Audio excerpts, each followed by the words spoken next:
Sepasang pelaku pembunuh ibu dan anak dalam toren nyamar jadi gelandangan.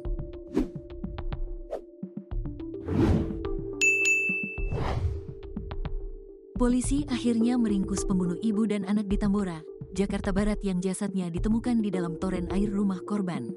Kasat Reskrim AKBP Arfan Zulkan Sipayung mengatakan, pelaku yang diduga membunuh TSL, 59, dan anaknya S, 35, berjumlah 1 orang. Pelaku dibekuk di tempat persembunyian di wilayah Banyumas, Jawa Tengah pada Minggu, tanggal 9 Maret tahun 2025. Kami menangkap sampai di daerah waduk, di dekat di Banyumas tersebut, kata Arfan saat dikonfirmasi, Senin, tanggal 10 Maret tahun 2025. Sejauh ini polisi belum membeberkan identitas pelaku. Namun, Arfan memastikan pelaku bukanlah anak korban yang membuat laporan kehilangan ke polisi. Arfan mengatakan, ditangkapnya pelaku berdasarkan sejumlah keterangan saksi dan CCTV yang terpasang di lokasi. Sementara tidak ada kaitan dengan anak korban, sementara ya karena otomatis kami sudah tersangka juga sudah kita sesuai dengan saksi mengatakan dan CCTV maupun terkait dengan handphone dan sebagainya sudah mengarah ke pelaku tersebut, kata dia.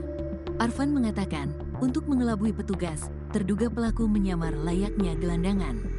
Jadi dia penampilannya seperti kayak gembel tapi alhamdulillah kami sudah mengenali dan teman-teman juga mencari informasi begitu lengkap sehingga bisa tertangkap, kata dia. Dalam penangkapan itu, polisi turut mengamankan sejumlah barang bukti yang digunakan saat menghabisi nyawa ibu dan anak di Tambora. Ya alhamdulillah sampai sekarang tidak perlawanan dari pelaku untuk pada saat kami tangkap.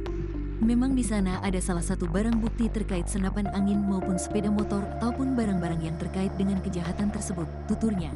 Sejauh ini, polisi masih belum membeberkan motif dari pembunuhan terhadap ibu dan anak tersebut. Nanti kita jawab pada saat rilis ya. Pada saat ini kita hanya untuk berkaitan dengan penangkapan, kata dia.